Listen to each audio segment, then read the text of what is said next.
কওকচোন বাৰু আজি ইয়াৰ পৰা কি কৈছে ভেৰগাঁও জিলা ক্ৰীড়া সন্থা হিচাপে কি ক'ব? আচ্ছা, নমস্কাৰ। আপোনালোকৰ চেনেলৰ জৰিয়তে সমূহ ৰাজ্যলৈ অসমবাসী ৰাজ্যলৈ ভেৰগাঁও জিলা ক্ৰীড়া সন্থাৰ তৰফৰ পৰা কৃতজ্ঞতা আন্তৰিক শুভেচ্ছা জ্ঞাপন কৰিছোঁ।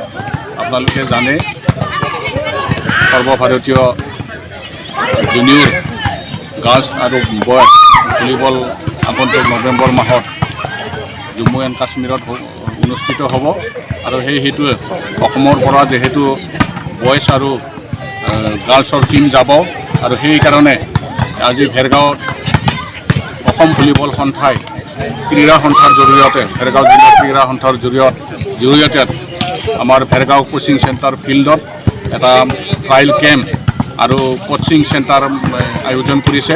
আজি 27 তাৰিখৰ পৰা অহা 10 নৱেম্বৰলৈ অনুষ্ঠিত হ'ব।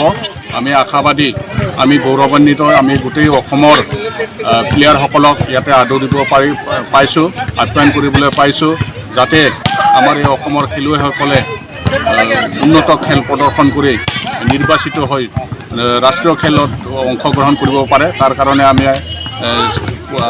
প্ৰয়োজন সাপেক্ষে চেষ্টা চলাইছোঁ।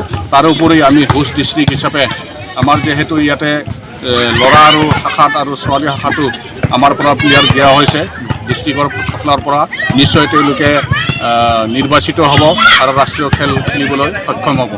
তাৰ কাৰণে আমি গৌৰৱান্বিত।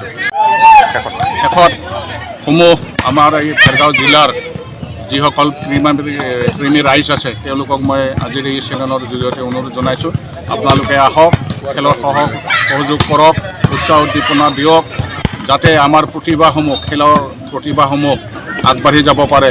তাৰ কাৰণে সমূহ ৰাইজক অংশগ্ৰহণ কৰিবলৈ মই এই চেনেলৰ জৰিয়তে আপোনালোক সকলোলৈ অনুৰোধ জনাইছোঁ। ধন্যবাদ।